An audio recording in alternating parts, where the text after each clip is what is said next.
কুড়ি ধরে রেখেছিলাম যে 2720 রেকর্ড আমরা করেছিলাম। এই এক বছরে কোনো মায়ের লাল পয়দা হয়নি যে নওশাদ সিদ্দিকী ভাইজানের সেই রেকর্ডকে ভেঙে দেখাবে।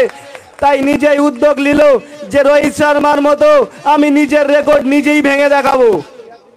তো এক বছর পর আবার নিজের রেকর্ড নিজে ভাঙা দেখালো যে কাল পর্যন্ত আমাদের ছিল 3020, তো আজ শানপুকুর অঞ্চলে দেখবে যে 550 আছে ভোগালী ওয়ানের, তার টপকে দিয়ে 750 করা দেখাবে এই শানপুকুর অঞ্চল।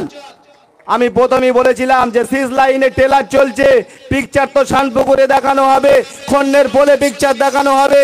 তো আশা করছি এই শানপুকুর অঞ্চলের মানুষ, খন্নেবাসী, মাঝরাটিবাসী এবং চণ্ডীহাটবাসী, নিমকুড়েবাসী আজকে এখানে আমাদের যে টেলার শুরু হয়েছিল পিকচারটা আজকে এখানেই দেখিয়ে দেবে আশা করছি। তো ভাই, যে লড়াই সংগ্রামের মধ্য দিয়ে যে আমরা আইএসএফ দল করছি, তো বিরোধী দল করতে গেলে দম থাকা দরকার। যে বিরোধী করে অরিজিনাল হলো সেই মোস্তান, সেই বিরোধী মোস্তান। তো ভাঙড়ের বুকে বিরোধী দল করা অত সহজ নয় ভাই। বুকে সাহস থাকলে, নীতি সৎ থাকলেই বিরোধী করা যায়। আশা করব শানপুকুর অঞ্চল আজকে নূতন নজির গড়ে দেখাবে, আমাদের ভাইজানের নামকে উজ্জ্বল করে দেখাবে। সবে তো শুরু, 10টা বাজে, এখনই দেখছি 200+, তো 700 হতে বেশিক্ষণ সময় লাগবে না।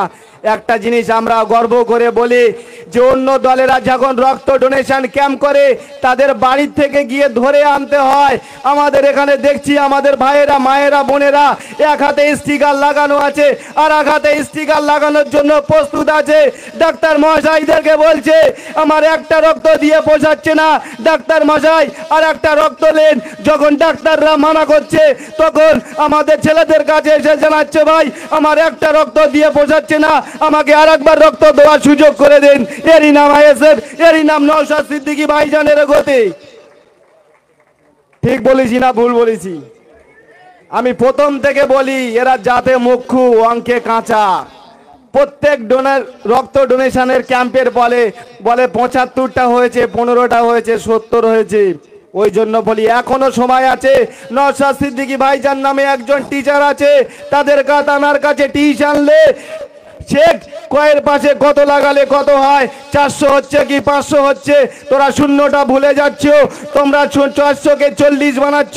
নওশাদ সিদ্দিকী নামে টিচার আছে ভাঙড়ের জমিনে, তার কাছে টিউশন লাও। এখনো সময় আছে, পরে না তো পস্তাবে। যখন লোকসভা হবে না তখন সবার ঘুম হারাম হয়ে যাবে। তো আশা করছি স্টেজে বক্তা অনেক, সময় কম, একে একে সবাই বক্তব্য রাখবেন। নওশাদ সিদ্দিকী ভাইজান আসবে, যার জন্য আপনারা অধীর আগ্রহে অপেক্ষা করছেন। নওশাদ সিদ্দিকী ভাইজান আসবে, আপনাদের সামনে বক্তব্য রাখবে। আশা করব তার আগে আপনারা যতটা পারেন